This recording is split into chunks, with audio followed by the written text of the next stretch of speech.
እግዚአብሔር የተመሰገነ ይሁን። እግዚአብሔር ስለሰጠኝ መልካም እድል ከናንተ ጋር ጌታን ቃል እንድካፈል ስለሰጣችሁኝ እድል አመሰግናለሁ። እግዚአብሔር ይባርካችሁ። በጣም ደስ ይለኛል ሁሉ ጊዜ በዚህ ጉባኤ መካከል ስገኝ። እግዚአብሔር ደግሞ ለዚህ ማለዳም ቃል አለው። ለሁላችን እግዚአብሔር ይናገረናል። የጌታን ቃል ከማርቆስ ወንጌል ምዕራፍ 10 ቆመን እናንብብ። ላስቸግራችሁ። በማርቆስ ወንጌል ምዕራፍ 10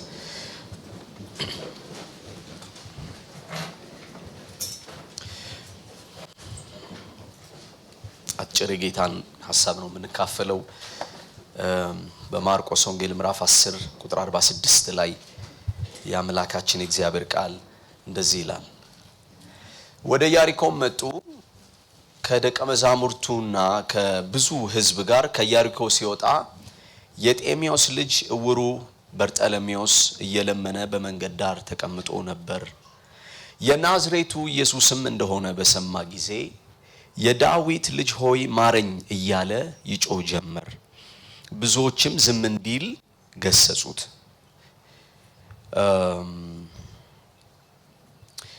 እርሱ ግን የዳዊት ልጅ ሆይ ማረኝ እያለ አብዝቶ ጮኸ። ኢየሱስም ቆመና ጥሩት አለ። እውሩንም አይዞ ተነሳ ይጠራሃል ብለው ጠሩት። እርሱም እየዘለለ ተነሳና ልብሱን ጥሎ ወደ ኢየሱስ መጣ። ኢየሱስም መልሶ ምን ላደርግልህ ትወዳለህ አለው። እውሩም መምህር ሆይ አይ ዘንድ አለው። ኢየሱስም ሂድ እምነትህ አድኖሃል አለው።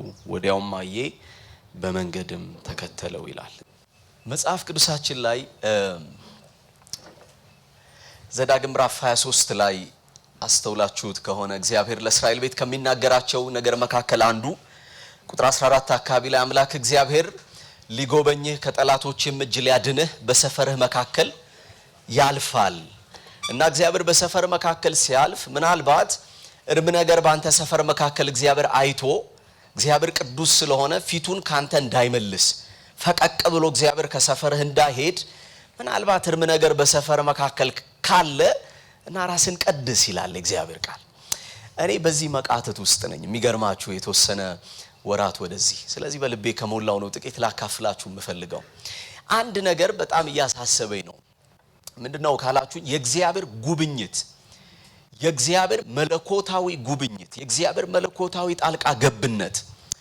እግዚአብሔር ለተናገረው ቃል ታምኖ የእግዚአብሔር ማዳን፣ የእግዚአብሔር ጉብኝት፣ የእግዚአብሔር ማጽናናት፣ የእግዚአብሔር ጸጋ ወደ አድራሻችን ወደ ቤታችን እስኪመጣ እግዚአብሔርን በቤታችን የማያቆየው ነገር እንዳይኖር፣ አንድ እድል እንዳያልፈን፣ የእግዚአብሔር ጉብኝት እንዳያልፈን፣ የእግዚአብሔር ማጽናናት እንዳያልፈን፣ እግዚአብሔርን የማያቆየው ነገር በሕይወታችን እንዳይኖር፣ እግዚአብሔርን የማያሰነብተው ነገር እንዳይኖር እና ለምን ቆየህ ብለን እግዚአብሔርን የማታ ማታ ስንጠይቀው መጥቼ እኮ ነበረ እንዳይለን፣ አልፌ ነበር በሰፈር መካከል ለቃሉ ታማኝ የሆነ እግዚአብሔር መጥቼ እኮ ነበረ፣ ባታስተውለው ባታየው መጥቼ ነበረ፣ ግን በሰፈር በመንደር ልታቆየኝ አልቻልክም፣ ጉብኝቴን ልታቆየው አልቻልክም፣ እጄን ክብሬን ልታቆየው አልቻልክም፣ ጥዬም ልሄድ አልቻልኩም። ፈቀቅ ብዬ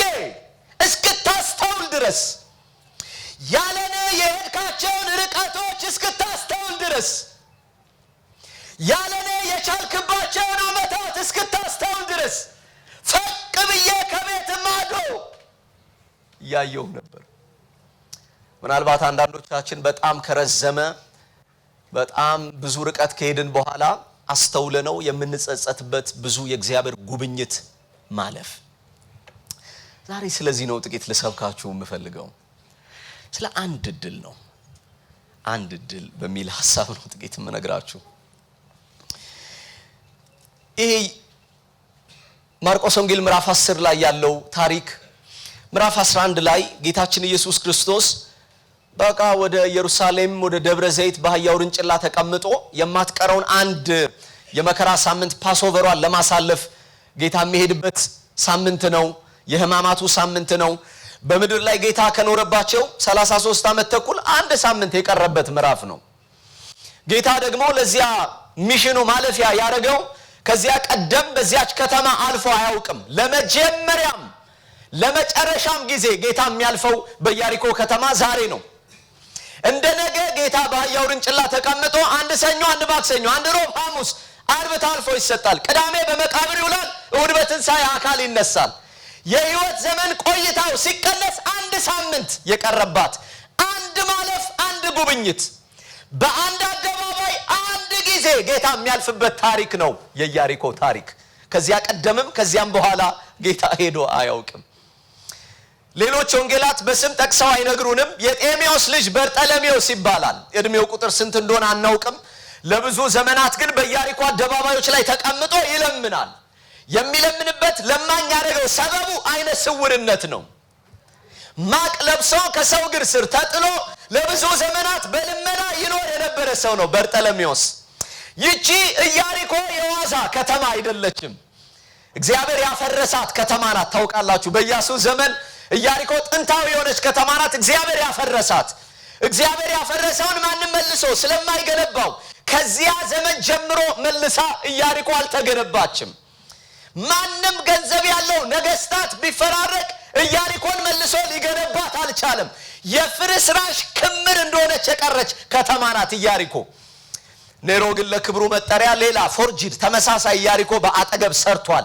ዘኪዮስ የሚኖርባት ከተማ ኢያሪኮ። የጤሜዎስ ልጅ በርጠለሜዎስ ተቀምጦ የሚለምነው በጥንታዊቷ ከተማ ፍርስራሽ በሆነችው ወደ ኢየሩሳሌም ለማለፍ መተላለፊያ በሆነችው ኢያሪኮ ላይ ተቀምጦ ለዘመናት ይለምናል። መልእክት ያጭርና ግልጽ ነው።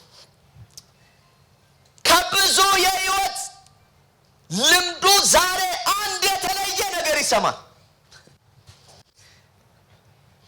በዚያ አደባባይ ትልልቅ ነገስታት አልፈው ያውቃሉ። መተላለፊያ ነው፣ መንገድ ነው።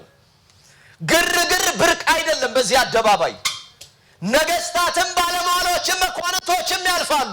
ጩኸት ብርቅ አይደለም። በዛ አደባባይ ላይ የተለመደ ማለፍ የእግዚአብሔርን ጉብኝት በሕይወታቸው ላይ የሚያቆዩ በሚያልፍ እድል ላይ የእግዚአብሔርን ጉብኝት ወደ ቤታቸው የሚያስገቡ ሰዎች ሶስት ነገር ነው የምሰጣችሁ። የመጀመሪያው ከበርጠለሜዎስ ያየሁት በዙሪያቸው ስለሚሆነው ነገር የነቃ ክትትል አላቸው። ይጠይቃሉ። በዚህ አደባባይ ብዙ ነገስታት አልፈው ያውቃሉ። የዛሬው ግን የተለየ ነው። አይኔ አይቶ ልቤ እንዳይመሰክር አይኔ እውር ነው። ልቤ ላይ ግን የሆነ የተለየ ነገር ይነግረኛል። በአጠገቤ በኢያሪኮ አደባባይ ላይ የሚያልፍ ሊያልፈኝ የማይገባ ነገር አለ። በአጠገቡ የሚያልፈውን አንድ አይናማ ሰው ያዘውና አንተ አይን አለ እባክህ ንገረኝ፣ ዛሬ በኢያሪኮ የሚያልፈው ማን ነው? ጠያቂዎች ናቸው። በተለመደ የህይወት ስርዓት ውስጥ ለመኖር አይፈቅዱም። በአጠገቤ የሚያልፈው ምናልባት እንደ ነገስታት የሆነ ሳንቲም ጥሎልኝ የሚሄድ ላይሆን ይችላል። እሱ ብቻ የሚፈታው ችግር፣ እሱ ብቻ የሚቀደው ማቅ አለ። አይኔ ላይ ያለውን ደዌ የሚነቅልልኝ እሱ ነው። የሚያልፈኝ ፈዋሽ እኮ ነው። አናሉ ፈዋሹ ያለፈው ምንም አይመስለውም፣ አለፈ ይላል። በኢያሪኮ ከተማ እኛም ዝናውን ሰምተን ነበረ። አቤት ዝናው! የኢየሱስ ዝና ይሄ ሰሞን ከጫፍ እስከ ጫፍ የደረሰበት የኢየሱስን መልክ ለማየት ሰው የሚጋፋበት ማን እንዳለፋቸው የማያውቁበት በጩኸትና በግርግር የተሞላ መነካትና ማቆም የሌለበት ጉብኝትና ታድሶ የሌለበት ግርግር ብቻ። በርጠለሜዎስ ግን እንደዚህ አይደለም። ምንም አይኔ ባያይ ልቤ ላይ የሚዘል መገለጥ አለ። ያዘውና ጠየቀው፣ አንተ አይናማ ነህ ንገረኝ፣ በዚህ የሚያልፈው ማን ነው አለው። በዚህ የሚያልፈው እኛም ጉዱን ለማየት ነው የመጣ ነው። በዚህ የሚያልፈው ከናዝሬት መልካም ነገር ይወጣል ሲባል ተደንቀን እስኪ ከናዝሬት የወጣውን መልካም ነገር እንይ ብለን ነው የመጣ ነው። የናዝሬቱ ኢየሱስ ነው። የሚገርማችሁ ብዙ እኮ ያድናቆት ነገር አይደለም። ይህች ናዝሬት ይህች ግንባር ያላት ዝቅተኛ የማህበረሰብ ክፍል የሚኖርባት እንደው ከናዝሬት አንድ ሰው ወጣ ተብሏል። እስኪ ጉዱን እንየው ብለን ነው ከተማ ነው የወጣው። አቤት ጩኸቱ! ልቀቀኝና ዝም ብዬ እኔም ልከተለው ነው ነገር አለው። ነገሩ የተገላቢጦሽ ነው። አይን ያለው አይን የሌለው፣ አይን የሌለው አይን ያለው ነው ነገሩ። ብዙዎች አይን አላቸው ኢየሱስን ያጋፉታል ግን አያውቁትም። የጤሜዎስ ልጅ በርጠለሜዎስ ጠየቀ። የመጀመሪያው የእግዚአብሔር ጉብኝት ወደ ህይወታቸው የሚያፈጥኑ ሰዎች ስለ ህይወታቸው በዙሪያቸው ስላለ ነገር የሚጠይቁ ናቸው። ይሄ ሰሞን አመት ምን ዘጋበት ሰሞን አይደለ? ክረምቱን ምን ጠይቅበት ጊዜ እኮ ነው። ምን ጠይቅበት ጊዜ ነው። ጠያቂዎች ናቸው። በተለመደው የህይወት ስርዓታቸው ላይ በዙሪያቸው የሆነውን ነገር ይሰልላሉ፣ ይጠይቃሉ። በርጠለሜዎስ ጠየቀ። ይሄ ብቻ አይደለም። ሁለተኛ የናዝሬቱ ኢየሱስ እንደሆነ በሰማ ጊዜ ማርቆስ ምን አለ አፍታቶ ቢጽፍልን ይሄንን ዕውቀትና መረጃ ከየት እንዳገኘው መገለጡን ከየት እንዳመጣው። ምኩራብ ሄዶ አያውቅም። የኢየሱስን አገልግሎት ተካፍሎ አያውቅም። ኢየሱስም ወደ ኢያሪኮ መጥቶ አያውቅም። የአዲስ ኪዳን የመጨረሻው ትልቁ መገለጥ ሃየር ክርስቶሎጂ የዳዊት ልጅ። እኔ በጣም ይገርመኛል። ሰውየው ትምህርት ቤት ገብቶ አያውቅም። የተማሩ ጓደኞችም የሉትም። ውሎ ልመና ነው። ዝቅ ያለ ሰፈር ነው የሚውለው። ኢየሱስን አይቶት እንዳለን አይቶት አያውቅም። ምን አይነት መገለጥ ነው ልቡ ላይ ያለው! አዲስ ኪዳንን የቀየረች ቃል ማቴዎስ ወንጌል ምዕራፍ 1 ቁጥር 1 ማቴዎስ ብዕሩን ሲያነሳ ወንጌሉን ሊጽፍ ከአብርሃም አስቀደመውና የዳዊት ልጅ አብርሃም ልጅ አለ። ነገሩ እንደ ሰማይ የሚሰፋ እንደ ባህር የሚጠልቅ ነው።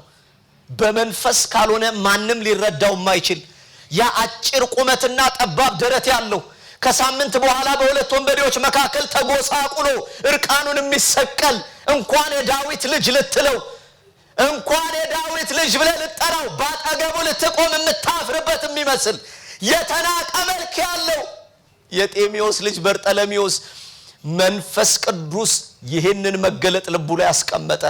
ዘሎ ቆመና እንደዚህ አለ፣ የዳዊት ልጅ ሆይ! መጽሐፍ ቅዱስ ውስጥ ከሚያስደንቁኝ ነገሮች መካከል አንዱ ይሄ ነው። ኢየሱስ ደግሞ እንደዚህ ነው ያለፈው ባጠገቡ። ዘላለምን ያውቃል እኮ ኢየሱስ። ከሁለት ደቂቃ በኋላ ምን እንደሚሆን ያውቃል። እንዲህ እያየው ነው ያለፈው እስከሚጮህ ድረስ ነው። ምን አለ ታሪኩን ቢያሳጥረው ጌታ ዝም ብሎ ባጠገቡ ሲያልፍ የጤሜዎስ ልጅ በርጠለሜዎስ አየሁ፣ ዳሰስኩ፣ ፈወስኩ ቢሎ ምን አለ አላለውም። እያየው እልፍ። የጤሜዎስ ልጅ በርጠለሜዎስ የዋዛ አይደለም። ያለፈኝ ፈዋሼ ነው እና እጮሃለሁ። የእግዚአብሔርን ጉብኝት ወደ ህይወታቸው የሚያመጡ በተለመደው የህይወት ስርዓት የእግዚአብሔርን እጅ የሚያመጡ ታሪክ የሚያስቀይሩ ፈውስ የሚሆንላቸው እነማን ናቸው? የሚጮሁ። እጮሃለሁ አለ። ምን አለ? የዳዊት ልጅ ሆይ! አጎሳቁያ አይደለም ምጠራ። ብዙ ጥያቄና ብሶት አለ። ፈጣሪ ነህ አንተ፣ ጌታ ነህ፣ የፈጠርከኝ አንተ ነህ፣ ከሰው በታች አረከኝ ምናምን አላለም። ብዙ ጥያቄ አለ። ቢያገኘው ኢየሱስን ሊጠይቀው የሚገባ ምን አድርጌ ነው ማለት እኮ አለበት። ምን በድዬ ነው አይነ ስውር ያረከኝ? እድል ፈንታዬን ልመና ሰፈር ያዋልከው? ብዙ መጠየቅ ያለበት ነገር አለ። ግን አላለም በርጠለሜዎስ። በትክክለኛው ማዕረግህ እጠራሃለሁ፣ አንተ የዳዊት ልጅ ነህ። ከዛ ግን ጥያቄ አለኝ። ጥያቄ ድንቡሎ ሳንቲም አይደለም። ጥያቄ ምህረት። ማረኝ የዳዊት ልጅ ሆይ!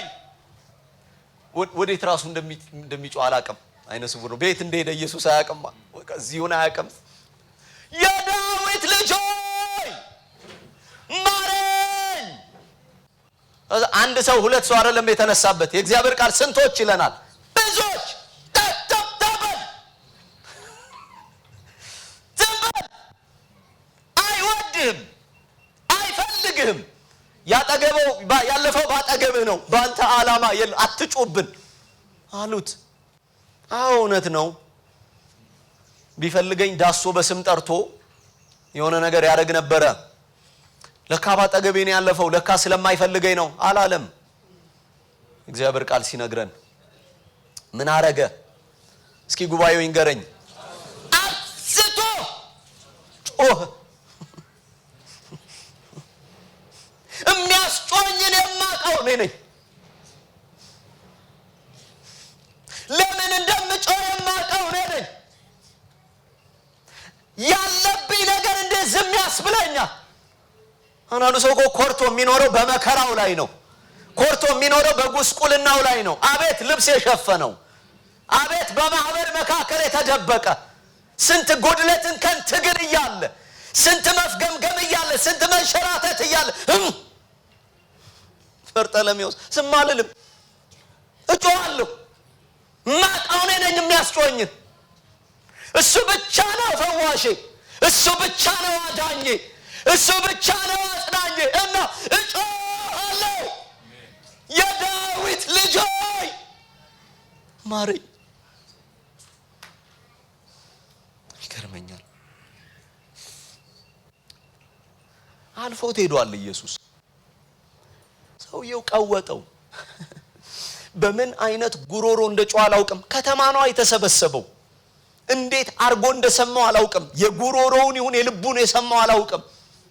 የእግዚአብሔር ቃል ግን አንድ ነገር ይነግረናል። የዛሬ መልእክቴ ኢየሱስ ቆመ። እዚህ መጽሐፍ ቅዱስ ውስጥ ምን አየህ ካላችሁኝ፣ ኢየሱስን ማስቆም የመጨረሻ ከባድ ነገር ነው። የዋዛ አይደለም። ኢየሱስ ዝም ብሎ አይቆምም።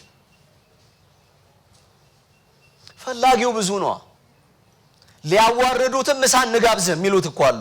በቤታቸው የታላቅ ሰው ግብዣ ጋብዘው በቤታቸው ሊያዋርዱት ተንኮል በልባቸው ይዘው የሚጋብዙትም አሉ። የሚያጋፋው እኔ ቤት ግባ፣ አንዴ እጅን ጫንብኝ፣ ቃል አውጣብኝ የሚሉ በጣም ብዙ ናቸው። የዋዛ አይደለም። ኢየሱስ ለማንም አይቆምም። እዚህ መጽሐፍ ቅዱስ ውስጥ የቆመላቸው ሰዎች በጣም ጥቂት ናቸው።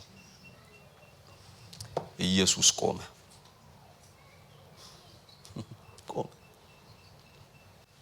ሁለት ገጽ እኮ ወደ ኋላ ስንከፍት ምዕራፍ 7 ላይ በሲዶና ከተማ ጌታ ወደ አሕዛብ ከተማ ሊያገለግል ሄደ። ሲያገለግል አንድ ሴት መጣ ሰፈሬ ድረስ። እንደው በልጅ ይዣለሁ። በልጅ የሚጨክን ማን አለ? በልጅ ይዣለሁ። ጋኔን ይጥላታል፣ ያነሳታል። ተሰቃየች። ብዙ ባለ መድኃኒት አያት፣ መፍትሄ የለም። ሰፈሬ ድረስ መጣ። እንደው በልጅ ይዣለሁ፣ ልጄን ፈውስልኝ አለችው። ያ ክፉ ከአፉም ማይወጣ ያ ሩሩህና ቸር ደግ ጌታ ምዕራፍ 7 ላይ ምን አለ?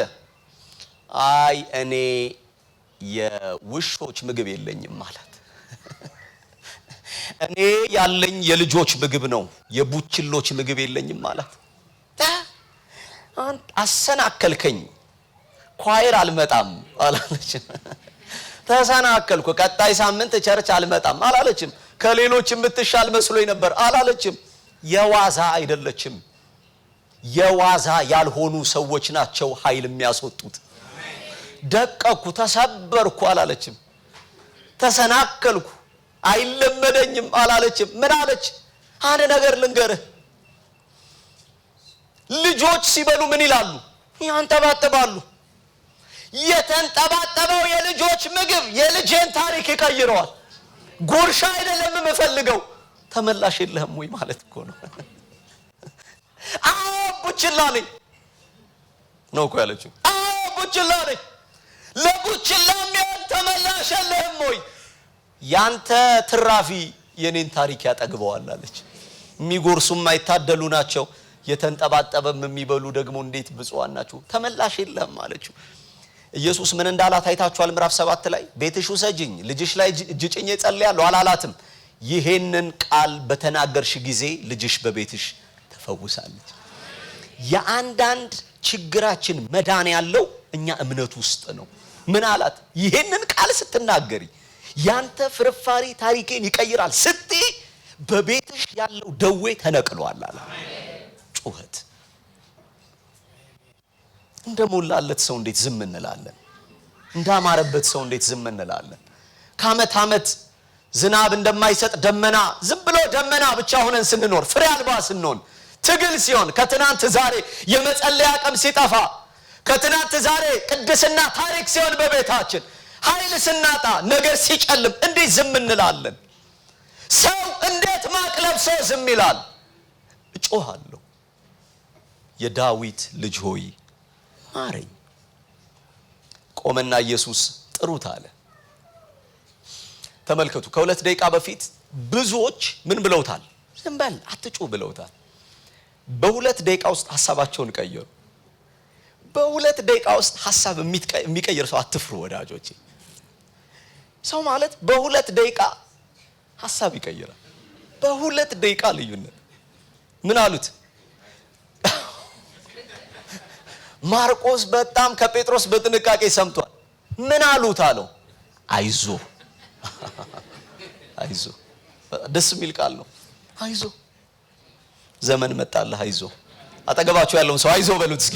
አይዞ ይሄ ቤት ነው ይሄንን ቃል የማለት አቅም ያለው። አይዞ የኔ ወዳጅ አይዞ አይዞ አይዞ አሉት። አይዞ እንደኔ አይነት ሞት የሚሞት ሰው አልፈራም። እንደኔ አይነት እስትንፋስ ባፍንጫው ውስጥ ያለ ሰው አልፈራም። በሁለት ደቂቃ ሐሳብ የሚቀይር ሰው አልፈራም። እጮሃለሁ። ኢያሪኮ ወደ ጎን ቢዘጋ ሰማይ ወደ ላይ አይዘጋም። ጮሃለሁ። ብዙዎች ቢነሱ ጮሃለሁ። ዝም በል ቢሉ ጮሃለሁ። ነገር ቢያዝ ጮሃለሁ። አይዞ አሉት። እቅፍ ድግፍ ፍስፍስ አድርገው ኢየሱስ አጠገባ መጡት። የሰው ችግሩ አይታወቅም። እኛ የምናየው አይነ ስውርነቱን ነው። ምናልባት ሌላ የከፋ ችግር ሊኖርበት ስለሚችል ፍላጎቱን አከበረለት። ምን ላርግልህ አለው። አይኔ ነው አለው። ፈወሰው። እምነት አድኖሃል ነው ያለው። እንደውም ሶስተኛ ወዲያው ይላል ኢየሱስን ተከተለው። ሶስተኛው ከእግዚአብሔር ጉብኝት ጋር አብረው የሚንቀሳቀሱ ሰዎች ወዲያው እግዚአብሔር በሕይወታቸው ለሚያመጣው ነገር ወዲያው ምላሽ የሚሰጡ ናቸው። ወዲያው ቆየ ለመንኳትን ልሰብስብ አላለም። ቆየ እንትና ላምጣ ምናምን አላለም። ወዲያው አይኑ ሲገልጥ ኢየሱስን ያየ የታደለ ሰው ልክ አይኑ ሲበራ ያየው ኢየሱስን ነው። ስንት ሳምንት ቀረ? አንድ ሳምንት ልከተላ አንድ ሳምንት ወዲያው ተከተለው። እኔ በሚመጣው ዘመን ላይ በ2019 ላይ በእናንተና በዘመናችሁ ላይ እንደ እግዚአብሔር ሰው ምተነበየው ይሄንን ነው። እግዚአብሔር የአቅጣጫ ለውጥን ያድርግልን። አሰልቺ ሆነ ብዙ ነገር አይደል? አታካች ሆነ። ውሃ ቅዳ ውሃ መልስ ድግግሞሽ ሆነ። ድካማችንን ለምደነው ኖርን። ሽንፈታችንን ለምደነው ኖርን።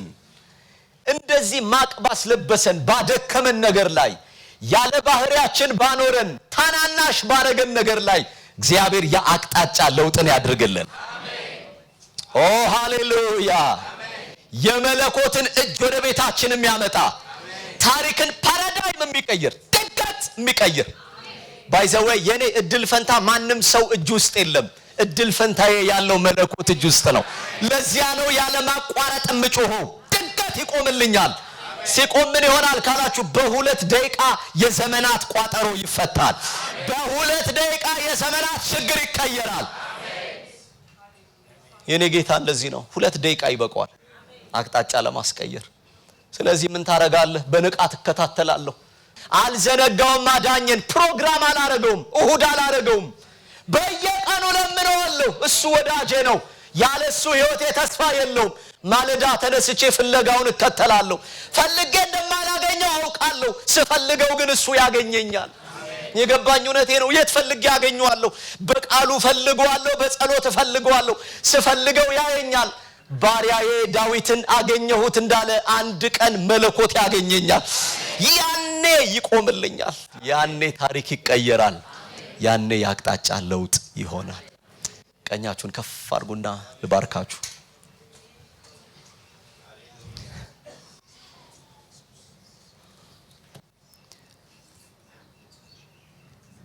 ወደኔ ጩኸኔ መመልስልሃለሁ። አንተም የማታውቀውን ታላቅና ኃይለኛ ነገር አሳይሃለሁ። ታላቅና ኃይለኛ ነገር ማየት ያለው በጮት ውስጥ ነው። ድግግሞሽ አታከታችሁ። ክርስትና፣ አገልግሎት፣ ህይወት፣ ጸሎት፣ መምጣት፣ መሄድ ነገር ትግል የሆነባችሁ፣ እንደ ተዘጋ ሰማይ የሚሰማችሁ፣ ምድር ናስ የሆነባችሁ፣ ሰይጣን እንደበረታባችሁ የሚሰማችሁ አንዳንድ ነገራችሁ እጃችሁ ላይ እንደሞተ የሚሰማችሁ ዛሬ ማለዳ በእናንተ ላይ እናገራለሁ የአቅጣጫ ለውጥ ይሆናል። የአቅጣጫ ለውጥ ይሆናል። እንደዚህ ብለን እንጮሃለን የዳዊት ልጅ ሆይ ማረኝ። ሌላ የድካም ዘመን አይምጣ። ሌላ የሐዘን ዘመን አይምጣ። ሌላ የልፋት 2019 አይምጣ። ሌላ ፍሬ አልባ የሆነ ዘመን አይምጣ። ሌላ የማልጸልይበት ዘመን አይምጣ። ደሞ መጣ አንበል። ደሞ መጣ ሌላ ዓመት አንበል። እባክህ ዛሬ መዳን ለቤታችን ይሁን። ቀኛችሁን ከፍ አድርጎ የእግዚአብሔር ሕዝብ አጭር ጸሎት ነው የምጸልየው።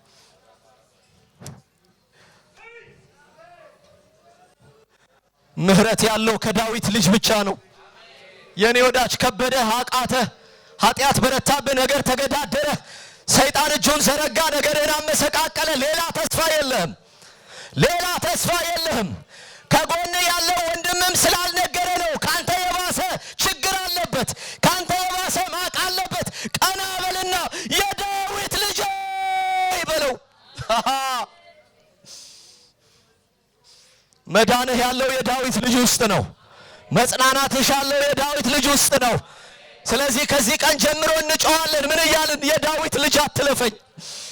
የዚህ ቤት ጸሎት ዛሬ ማለዳ ይሄ ነው። አትለፈኝ፣ አትለፈኝ፣ አትለፈኝ፣ አትለፈኝ፣ አትለፈኝ የኔ ጌታ አትለፈኝ፣ አትለፈኝ፣ አትለፈኝ፣ አትለፈኝ። የዳዊት ልጅ ቁምልኝ። ማንም እንዲቆም አይደለም እኔ የምፈልገው። የዳዊት ልጅ አንተ ቁም። ይቁምላችሁ መለኮት። እንዴት አድርጌ ልባርካችሁ? እንዴት አድርጌ ልጸልይላችሁ? እንዴት አድርጌ የውስጤን ልግለጸው? መለኮት ይቁምላችሁ። በተጠላችሁበት፣ በተናቃችሁበት፣ ዝም በል ዝም በይ በተባላችሁበት መርቃችኋለሁ። እንደ እግዚአብሔር ሰው ኢየሱስ ይቁምላችሁ። ዛሬ ሰማይ ይቁምላችሁ። ሰማይ ሰማይ ሰማይ ሰማይ ይቁምላችሁ።